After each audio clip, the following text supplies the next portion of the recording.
Charles III serait-il nostalgique? Désormais couronné, 9 mois après la mort de sa mère Élisabeth II, le roi britannique semble enfin heureux et épanoui sur le trône, aux côtés de sa femme Camilla. Une femme qu'il n'aurait pas choisie au hasard, certains observateurs ont en effet remarqué qu'elle est le portrait craché d'une femme très importante de son enfance. Longtemps restée la femme la plus détestée du Royaume-Uni, Camilla Parker Bowles, devenue reine consort en septembre dernier après la mort d'Élisabeth II, est aujourd'hui une femme accomplie, qui soutient son mari Charles III en toutes circonstances. Un destin inattendu pour ce couple, qui s'est rencontré à la fin des années 70 et a vécu de très nombreuses péripéties.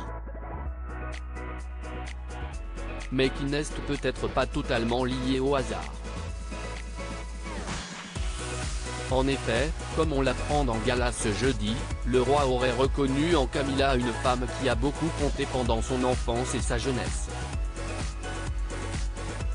Pas sa mère, Élisabeth II, souvent absente lorsqu'il était petit. Mais plutôt sa nanny, Mabel Anderson. Maternelle, tendre, et pas du genre à trembler devant le couple royal, comme la décrivent des témoins de l'époque, celle-ci prend soin de lui et de ses frères et sœurs, Anne, née en 1950, Andrew, en 1960 et Edward, en 1964, ainsi que des enfants de la princesse Margaret pendant de nombreuses années. Ceux-ci le lui rendent bien et l'adorent, ce qui pousse le roi à continuer de la voir adolescent puis adulte. Et certains observateurs n'ont pas manqué de remarquer la ressemblance frappante entre la nonagénaire, toujours vivante et qui est restée jusqu'au bout la meilleure amie d'Élisabeth II, et la nouvelle souveraine. Charles III aurait-il donc choisi une femme qui lui rappelle cette femme si importante physiquement? Si tout cela est sûrement dû au hasard, les points communs sont immanquables.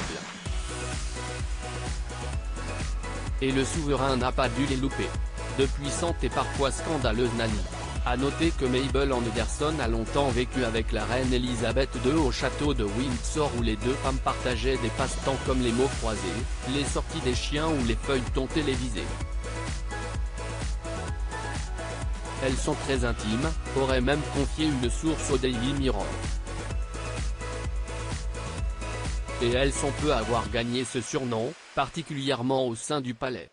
Pour information, les bébés royaux ont toujours eu une gouvernante, une tradition très répandue dans la bonne société britannique.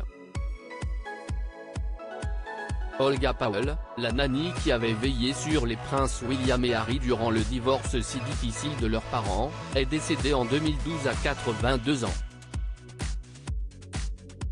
Tiggy, leur gouvernante suivante, avait quant à elle créé le scandale puisque de nombreuses rumeurs l'accusaient d'être la maîtresse de Charles III. Enfin, George, Charlotte et Louis, 9 ans et demi, 8 et 4 ans, ont eux aussi une gouvernante, Maria, pour veiller sur eux lorsque leurs parents sont absents. Une femme discrète, espagnole, est arrivée à leur service en 2014 peu après la naissance du prince George.